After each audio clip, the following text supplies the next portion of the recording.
Desde la antigüedad, las leyendas, el terror, lo fantástico han estado presentes en la sociedad.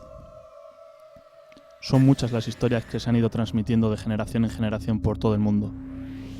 La geografía española cuenta con numerosas leyendas, como San Carlos de la Rápita, Belmez y sus caras, el cementerio judío de Piasencia, los túneles subterráneos de Salamanca, la vampiresa de Barcelona, la Huesita o Santa Campaña de Galicia, la Cruz del Diario de Cuenca. La capital de España, Madrid, tiene las suyas propias. En 1990 se descubrieron unas psicofonías grabadas en el Palacio de Linares, actual Casa de América, en las que se podían oír claramente.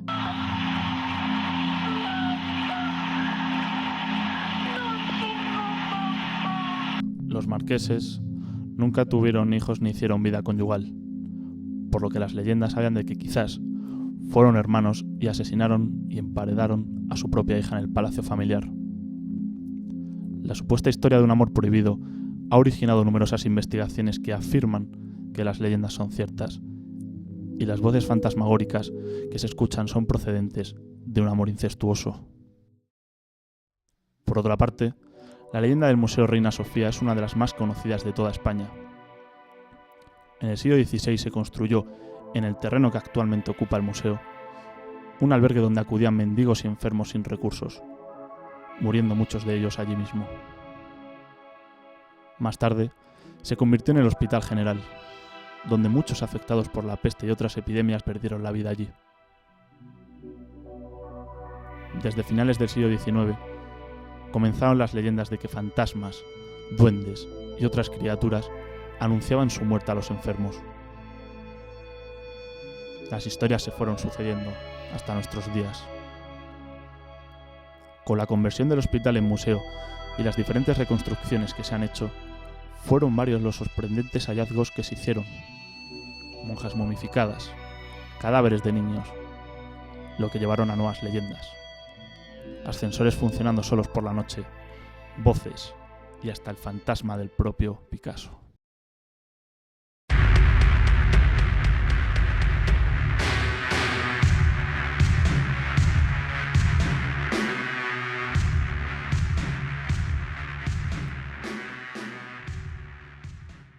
Son muchas las leyendas que han inspirado a grandes escritores para regalarnos joyas de la literatura. La primera novela considerada de terror data del siglo XVIII, El Castillo de Otranto, de Horace Walpole, en 1764. Desde entonces, el género ha evolucionado considerablemente y son muchos los escritores y librerías especializadas. Pudimos hablar con el propietario de la librería Opar, estrechamente ligada a la editorial Valdemar, especializada en novela de misterio y terror. Una idea correcta, tener librerías un tanto especializadas. Hay una primera cuestión que es la identificación de Valdemar con el terror y lo fantástico. Es cierta y su colección más conocida es la colección gótica, y en bolsillo tienen también una innumerable cantidad de títulos de literatura fantástica. La evolución del género de terror en general a nivel universal, pues creo que lo que ha ocurrido es que lo que antes era un gueto, que era la literatura fantástica, ha acabado triunfando, incorporándose a la literatura y a las corrientes generales. Y si hace 30 años Stephen King o Rowling o escritores como estos hubieran aparecido en colecciones de género, pues ahora gozan de toda la popularidad del mundo y aparecen en colecciones de literatura general y son valorados. Stephen King ya nunca va a aparecer en una colección específica de terror, o Peter Straub. Realmente son literatura y el triunfo de la literatura fantástica ha hecho que pierdan especificidad en ese sentido y que aparezcan en colecciones temáticas organizadas como tal. Recientemente se presentó en el Soho Club una novela muy esperada. Hablamos de Círculos, novela en la que su autor, Manuel Ríos, pretende dar una vuelta de tuerca al medio tradicional, como nos contaba uno de los padrinos de ceremonia. Lo que pasa es que yo soy polemista y me opongo a casi todo y no estoy de acuerdo en que sea una novela de terror. En primer lugar, yo, como dicen los pedantes a la hora, es deudora de la televisión, del thriller, del género negro, de los géneros de violento y del terror. Pudimos ver que no solo era una novela a lo sumo, sino de un proyecto que involucraba también a varios profesionales audiovisuales como fotógrafos y actores. Una original idea que pudimos tratar con su autor y creador, además de charlar con él sobre sus ideas y concepciones. Bueno, pues Círculos es un thriller donde se produce de repente un accidente en un programa de televisión, en un concurso de televisión, y muere un concursante, y no está muy claro si de verdad ha muerto por un accidente o ha sido intencionado y ha sido quizá por subir las audiencias de televisión, ¿no? A partir de ahí el thriller se va complicando y nos vamos dando cuenta que es mucho más grande de lo que parece en un principio, y la historia es bastante, yo diría, terrorífica, ¿no? Entonces, bueno, pues yo creo que eso es un poco de lo que va la novela. On the whole door. Nice this. Hazard! Opening up a bit. Hazard! Os voy a joder la vida. A todos.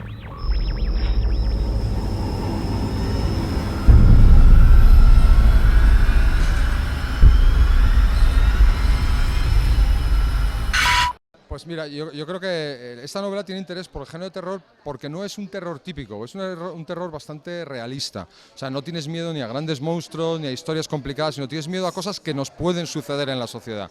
Entonces sí que yo creo que hay un terror, pero es una amenaza que puede ocurrir, ¿no? Y que es creíble que llegase a suceder en nuestra sociedad. En ese sentido me parece que tiene un encanto especial, ¿no?, la novela.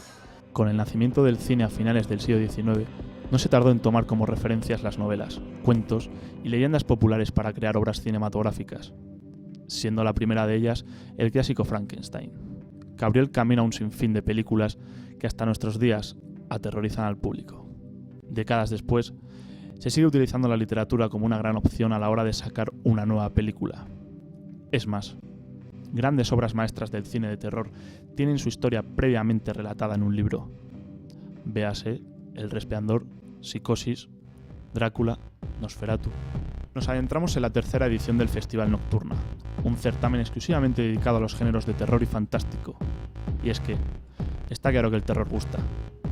Siempre ha gustado y es uno de los géneros con más fieles. ¿Pero qué hace tan especiales a las películas de terror?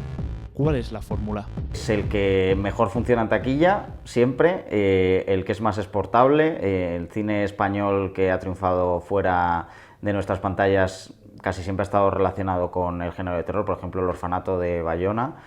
Y bueno, es una fórmula que sigue llevando a la gente al cine, porque hay un ritual. Cuando tú pones una película de terror en tu casa, no funciona de la misma manera que cuando vas a verla al cine. Necesita unas condiciones, que las luces estén apagadas, que tengas un cuenco de palomitas y una chica al lado que se te abrace. Entonces eso hace que el cine de terror es de los pocos que todavía hay que ir a ver al cine, ¿no? El de acción, el de los grandes efectos especiales, y el de terror son los dos géneros que necesitan de esa sala de cine. Particularmente a mí me da mucho más miedo películas con cosas que me puedan pasar a mí, ¿no? que quizás ver a un extraterrestre que viene y me come la cabeza, ¿no? Quizás ahí entra más la violencia que otra cosa, pero lo que dices es muy cierto. Luego depende de cada uno, ¿no? Hay gente que por algún motivo asocia, como he dicho antes, los extraterrestres con un miedo muy bestia o un terror muy bestia, y a partir de ahí le gusta más o le da más miedo eso. Pero claro, el terror máximo es que el vecino venga y te acuchille, ¿no? Digamos, el miedo lo pasas en casa cuando oyes ruidos, ¿no? Porque te imaginas que hay alguien real que te puede hacer daño. La gran película yo creo que es Psicosis, ¿no? También es una de las más llamativas en ese sentido. Una persona que por alguna enfermedad mental hace eso. Y eso también es un problema, porque ahí ya me meto yo en mi parte psicológica. Se crea mucho estigma contra el loco, ¿no? Contra la persona que está loca, y no siempre es así, no son más violentos. El cine de terror tiene una fórmula muy clara. Está dividido en varios subgéneros, ¿no? Puedes tener el slasher, de asesinos que van detrás de la chica, o películas de terror de caserones con fantasma incluido. Entonces siempre sigue la misma fórmula el cine de terror. Hay unas convenciones para construir estas historias, una serie de personajes y de condiciones que establecen una especie de pacto con el espectador, y que además hacen que, a pesar de que se repita esa fórmula, se disfruten. Hombre, es verdad que cada vez se investiga más qué imágenes o qué estímulos afectan de qué manera al cerebro. Entonces Es verdad que los cabrones de la industria del cine, de los videojuegos, etcétera, tienen mucho ganado con eso, ¿no? Porque saben qué imagen, qué lapso de tiempo una imagen puede aguantar en la retina para que te dé más pánico. ¿Y qué es lo que me da más miedo? Yo creo que sigue siendo el cine, porque es algo en lo que tú no interactúas, algo que está ocurriendo, y juegan muy bien con las imágenes. Yo creo que las películas japonesas, estas clásicas de terror, están perfectamente hechas en ese sentido. Sí que ha habido estudios en que esas películas van directas a la amígdala, ¿no? Te dejan acojonado, perdido. ¿Cómo ha evolucionado el género? Para responder a esta pregunta, nos rodeamos de varias personalidades y profesionales del ámbito cinematográfico. Bueno, la evolución no está nada mal. Yo creo que se ha tendido demasiado al efectismo, se han ido a pelis, pues sobre todo en los 2000, en la década de 2000, hasta incluso ahora en el último lustro, lo que se han hecho son muchos remakes de películas como Las colinas tienen ojos, el que hizo Alexander Aja, o de La matanza de Texas, en las que a lo que se ha ido es a más sangre, mejor iluminado todo, ¿no? Se puede decir, o sea, se ha quitado suciedad, incluso Pesadilla en Elm Street también se hizo un remake, entonces se han elevado la factura técnica y a veces la historia ha empeorado. No es el caso de Las colinas tienen ojos, que ha mejorado, pero por ejemplo el remake que se hizo de Pesadilla en Elm Street era muy malo en comparación con el clásico original de los 80. Deciros, es que a mí me gusta mucho el género, soy muy de terror, soy fácil de convencer para estas cosas, o sea que bien. Para mí el mejor plan que hay para un fin de semana es ver una película en la que haya gente muy guapa y que muera de la peor manera posible. ¿Ha evolucionado? Sí, hay cosas interesantes. De todos modos, no ha vuelto a haber un quiebro como el que hizo La Bruja de Blair, ¿no? Que fue, de repente introdujo el objetivo, o sea, el punto de vista, ese tipo de punto de vista y el POV, y cambió la fórmula del cine de terror. De repente estaba casi en primera persona, ¿no? Lo estaba yo viviendo y todos éramos esos tres chavales que se van de acampada, una película de terror en la que no se veía absolutamente nada, porque no había nada que se estuviera, no había un monstruo, o sea, la bruja en ningún momento sale, y resultó terrorífica. Una fórmula como esa no ha vuelto a verla. Yo es que soy bastante viejuno y en ese sentido pues me gustan mucho las películas que disfruté yo a los 18 años, ¿no? Entonces pues sigo siendo fan de La matanza de Texas, la original, y ese tipo de cosas. Personalmente la época dorada está de los 80, todo el cine italiano, que es lo que más me gusta, para mí. Y luego ya del 90 para adelante ya fue en declive, ya llevamos una época que del 2000 para adelante no se está haciendo nada bueno, pero vamos. Hombre, yo creo que ha cambiado al mismo ritmo que la sociedad, ¿no? O sea, España desde los años 70 hasta el año 2015 pues no es muy reconocible, ¿no? Yo creo que en España el cine es una artesanía, ¿no? Y se mueve mucho como por prototipos. Cada película es un prototipo, es una experiencia casi francotiradora, y desde Auret, Chicho, Eugenio Martín, Paul Naschy, siempre ha habido gente que ha apostado por hacer cine de género y sigue apostando hoy en día. Pues yo creo que en los años 70, que a mí casi es la época en la que me parece que se hicieron películas más interesantes, más de terror. Quizá históricamente en aquel momento, sobre todo en las producciones americanas y demás, pues tenía mucho sentido que existiera un género como el cine de terror. La sociedad yo creo que estaba bastante aterrorizada, estaba Vietnam, bueno, no sé, la política americana en sí misma era como algo bastante oscuro, y yo creo que utilizaron pues el cine de terror, el cine de asesinos, de monstruos y demás, siempre se ha utilizado para reflejar esas cosas. En los 70 era muy potente. Haciendo memoria, desde The Ring también, ¿no? Cuando llegó el cine de terror asiático, no ha vuelto a haber nada muy grande que haya cambiado el género. Un Scream no hace mucho que no hay. Pues cada vez desdibujando más las líneas. Es decir, antes había una cosa muy clara, era lo que era una película de terror, una película de ciencia ficción, una película de fantasía, un thriller. Cada vez las líneas se desdibujan más y es más usual ver un drama con tintes sobrenaturales o una comedia de ciencia ficción. O sea, cada vez lo que es los límites del género se desdibujan, que creo que es bueno porque lo abre a todo tipo de público.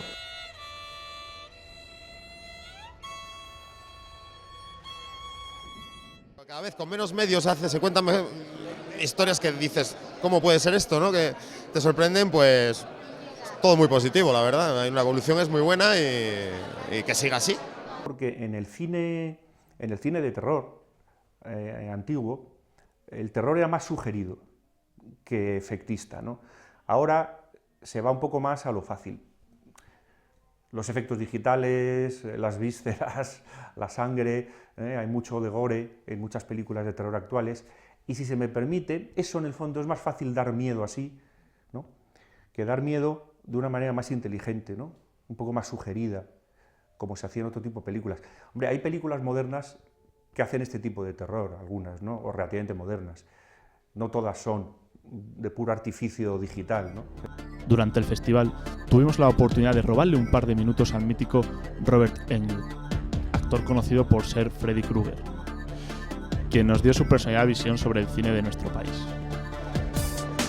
You need to remember that Spain is not only the land of Picasso and Dalí and Goya, it is also, and Cervantes, it is also the land of Alex Iglesias, and it is the land of Javier Bardem and Penelope Cruz, and one of my favoritos, Belén Uraida, and Fernando Rey, and Buñuel, and all these, and the surrealists. So it is natural, I think, since the great vampire films of the 1970s from the Spanish, I think it's natural that there should always be part of the Spanish cinema, not only the great Almodovar, but also I think there needs to be a revisitation to the tradition of the great Spanish horror from the 1970s.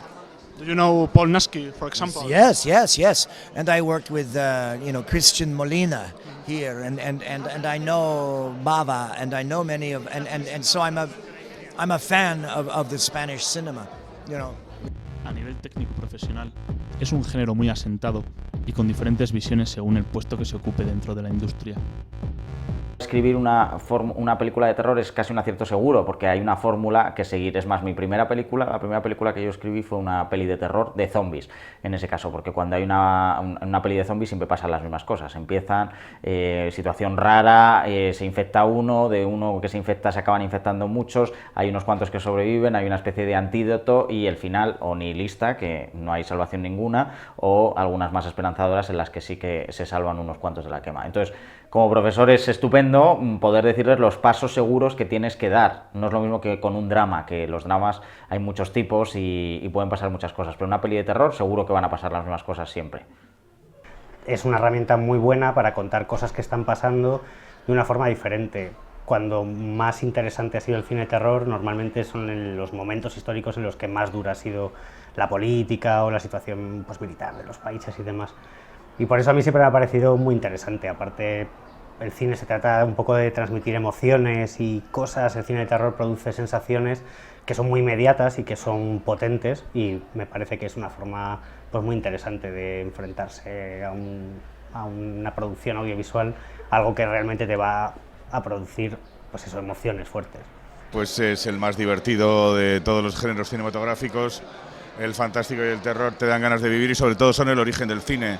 El cine empieza siendo cine fantástico, ¿no? Con el cine de Méliès y con el cine que se hacía en los circos, porque el cine no deja de ser también un invento que nace en los circos. Yo creo que lo bueno del género es que nunca muere, o sea, siempre está renovándose, siempre está en alza, siempre hay maravillosos directores que le dan una vuelta de tuerca, ¿no? En su momento fue, qué decirte, el Todd Browning, ¿no? En su momento hizo incluso cine de terror, podría ser, o cine freak.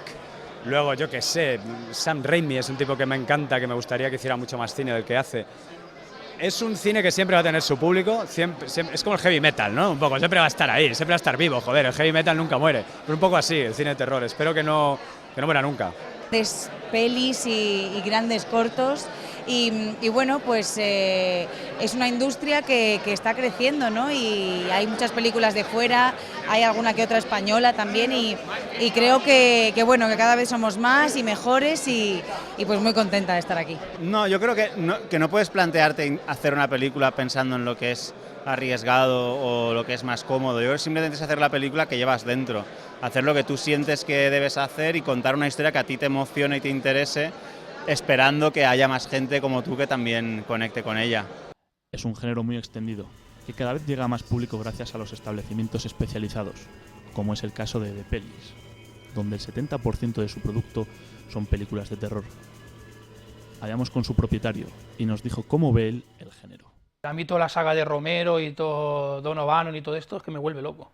Nosotros cuando vinimos para acá queríamos ambientar la tienda en género para todos los gustos, pero al final lo que más se vende es el terror, entonces tenemos un 60 o un 70% de terror, pero luego tenemos oeste, comedia, tenemos un poco de todo, pero tenemos en general de slasher, de terror, de casas misteriosas, tocamos todos los palos. Otro lugar es el Museo de Cera, donde tuvimos la oportunidad de ver con su portavoz, que nos explicó la estrecha relación entre el género y el museo, el cual cuenta con el Tren del Terror, una de sus más famosas y queridas atracciones. El terror y el Museo de Cera están íntimamente asociados.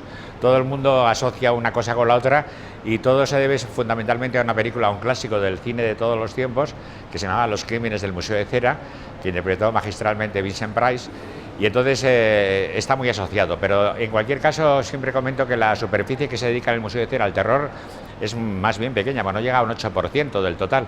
Sin embargo, los personajes que hay dentro sí son impactantes y son míticos. Está desde Landru, pasando por Freddy Krueger, no podía faltar Drácula, es uno de los símbolos de los museos de Cera, Frankenstein, el Hombre Lobo, Dr. Jekyll y Mr. Hyde. A todo el mundo le cuesta elegir una canción, libro o película favorita. Pero cuando se trata de algo tan amplio como el terror, la pregunta se torna aún más complicada. Aunque la gran mayoría apuesta por los clásicos. Quitando otras que son más de cine fantástico, quizá de terror, La Matanza de Texas probablemente. Destino Final. La primera, la segunda, ¿cuál te quedas? Fíjate, en este caso la primera me parece de las peores. A mí me parece que la cima se alcanzó en la segunda, aunque creo que la 3, la 4 y la 5 tienen grandes momentos muy reivindicables. Muy fanático de Drácula, de todas las secuelas de Drácula, acabando por Bram Stoker, y también de Freddy Krueger. Me gusta mucho Pesadilla en el Street y en general me gustan mucho las películas de terror, me divierte mucho. Scream 1.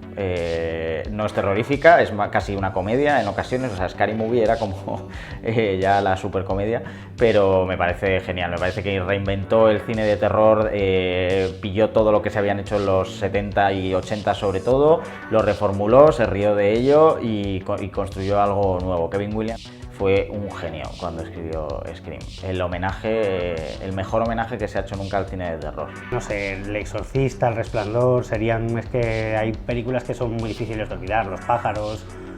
No sabría decir una, es que cada una a lo mejor en su momento pues es importante por lo que representa, por cómo está hecha, por lo que consiguieron, por el miedo que dio. Tiburón vació las playas de todos los Estados Unidos sin ser una película puramente de género, consiguió que la gente no se bañara en el mar. No hay muchos movimientos artísticos que consiguen ahí una repercusión tan bestia en la población, eso es importante. O El Resplandor hacía que la gente se saliera del cine corriendo porque no soportaban llegar al final, por la época en la que se hizo también. El Frankenstein clásico de Whale que mencioné me gusta mucho, igual que la película esa La Casa Encantada, creo que se titulaba así, pero es fácil de saber, pues una película, como digo, creo, casi seguro, Robert Wise, de los años 50. Y más moderna, bueno, yo creo que Alien, que te digo que yo creo que es una película de terror, sobre todo la primera. La segunda es más bien una película de ciencia ficción y acción, cuando llegan los marines locos, eso. Pero la primera es una película de terror muy conseguida. Estigmata, pero me gustó. Y luego, pues de las últimas así más contemporáneas, el caso Warren, en fin, es una película que todavía la recuerdo y me da bastante miedo. He sido muy fan de Freddy, El Laberinto, me he criado con El Laberinto y bueno, pues es verdad que veo muchas películas de este tipo, pero me dan miedo. Y de la generación del Exorcista, tío, a mí me marcó, yo no he sufrido tanto como con esa peli, macho, todavía sueño a veces. Yo me acuerdo de pequeño haberme impactado mucho con El final de la escalera, es una película que me parece que tiene todos los ingredientes, luego al final acá el final es un poco más escabroso, pero sí que es una película que me dejó muy marcado de pequeño, no sé por qué. It Follows, la película que más miedo me ha dado, que había visto desde hace muchísimos años, y lo que nos gusta a la gente que nos gusta las películas de género, las películas de miedo, es la cualidad de poder asustarte incluso estando solo, ¿no? O estando con gente, y no solamente en la sala, sino estando en tu casa, Esta película es una película que a mí personalmente me ha aterrado. Yo creo que es una gozada pensar que los clásicos se pueden construir desde hoy, que no es necesario volver a las películas de Val Newton de los 40 o al Exorcista como grandes clásicos que todavía se siguen haciendo. No son tantos, pero son. Y el hecho de que exista una sola película, al menos para mí, este año que ha podido ser eso, un clásico, pues es para mí importante, ¿no? Para mí, yo soy muy fan de Sam Raimi y para mí Evil Dead 2, o sea, Terroríficamente Muertos en España, es una de mis favoritas y por supuesto La Cosa de John Carpenter o Alien de Ridley Scott. De toda la historia del cine, queda mi favorita es Nosferatu de Murnau. Los pájaros desde crío, otra es The Wicker Man, que sí toma toda la parte del terror que me interesa, lo relacionado con cultos antiguos, con lo ancestral, con lo pagano. Y quizá mi película de terror favorita es Alien, de todos los tiempos, probablemente. Pero, ¿por qué sentimos miedo? Y más importante aún, ¿por qué puede llegar a gustarnos? El temor quizás responda también al miedo, ¿no? Y el miedo se supone que es una de las emociones básicas, ¿no? Está la tristeza, la alegría, el miedo y la ira, ¿no? Y el miedo quizás está clasificado como de las básicas. Si hay algo que se encarga del miedo en el cerebro es la amígdala, ¿no? Que es una pelotilla así de, no sé si llega a 1 kilo, creo, que le llaman de hecho el archivo del miedo, porque hay un grupo de neuronas que está dedicada a eso, ¿no? Que visualmente, en cuanto tú ves una escena de un león o de algo muy salvaje, antes de tú ser consciente, el cuerpo ya se te pone en alerta, ¿no? Se te dilatan las pupilas, hay taquicardia, etc. Mucho antes de tú ser consciente. La parte prefrontal del cerebro es la que te dice, oye, que es una película, no hace falta que te vayas corriendo de casa, ¿no? O te dice, corre, que estás en la selva y te van a comer. Entonces digamos que si hay que poner en el cerebro un punto sería la amígdala. Y si hay un neurotransmisor sería la vasopresina. Pues justamente por eso, ¿no? Porque tenemos corteza prefrontal y la corteza prefrontal nos dice, acojónate, pero puedes estar frente a la tele, ¿no? No tienes por qué huir ni nada. Entonces, al fin y al cabo, es como la adrenalina, ¿no? Al fin y al cabo es biológico, todo, hay neurotransmisores que nos provocan emociones o sentimientos muy salvajes que te hace adicto a ello, ¿no? Al igual que las drogas te haces adicto por lo que te produce, tú puedes ser adicto a hacer puenting o a ver películas de miedo. Entonces, cada vez te gusta más y vas investigando porque sabes que el peligro no es real. El terror, presente en nuestra cultura y sociedad. Desde siempre y para siempre.